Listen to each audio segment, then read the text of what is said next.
L'Irlande est un pays de légende, un bout de nature où la fraîcheur le dispute à l'authenticité.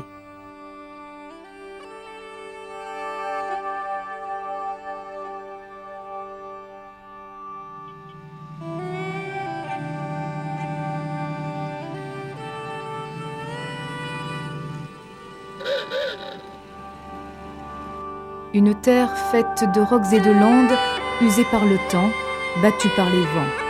Chaque pierre, chaque monument porte en lui la mémoire du monde et des hommes.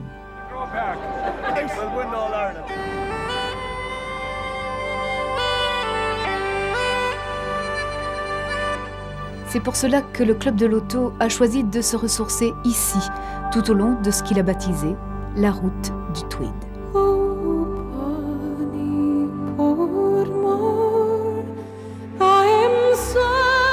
Jacques Orval, le président du Club de l'Auto, est amoureux de ce pays depuis 30 ans.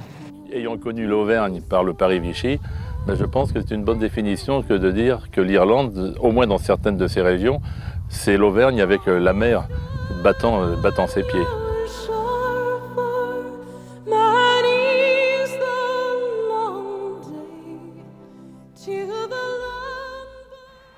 Les 23 voitures viennent du monde entier.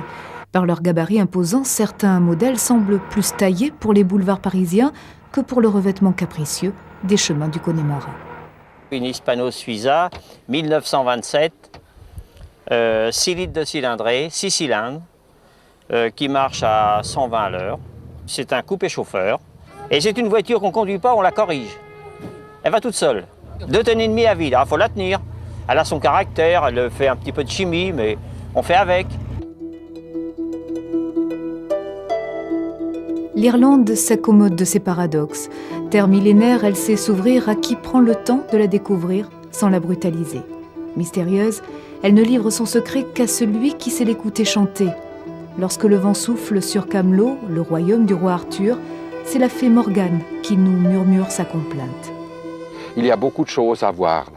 Il y a des monuments, il y a des châteaux comme on est maintenant. Il y a des rochers, on a fait par exemple le Cliff hier après-midi qui est des choses fantastiques. Le Waterfall, toutes des choses merveilleuses.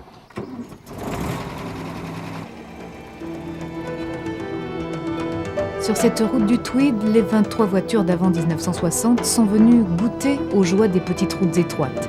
Parmi elles, un modèle rare.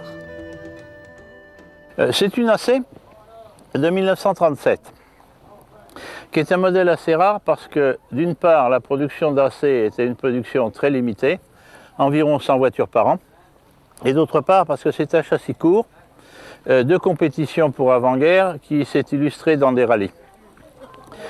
Cette voiture a un moteur 6 cylindres, 2 litres, arbre à cam en tête et 3 carburateurs, ce qui en fait une voiture très rapide qui roule très très bien dans le trafic moderne.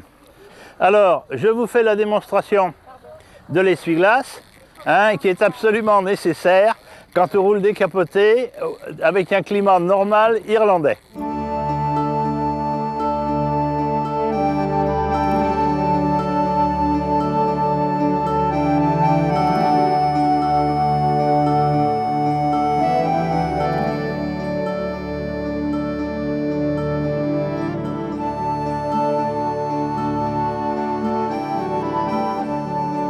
Le modèle le plus sportif engagé sur ce rallye de voitures anciennes, c'est assurément cette Delahaye 135 Roadster.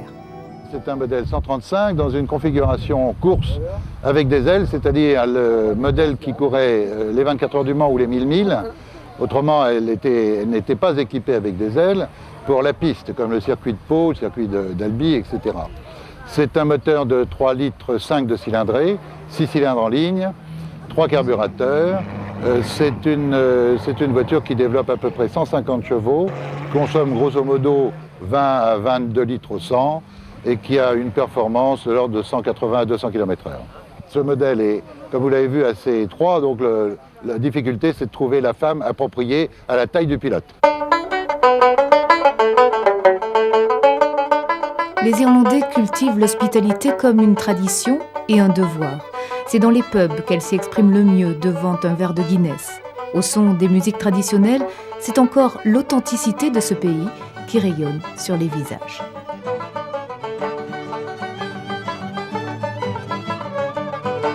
L'Irlande, c'est un peuple, des paysages, une identité forte qui encourage les concurrents dans les mauvais comme dans les bons jours.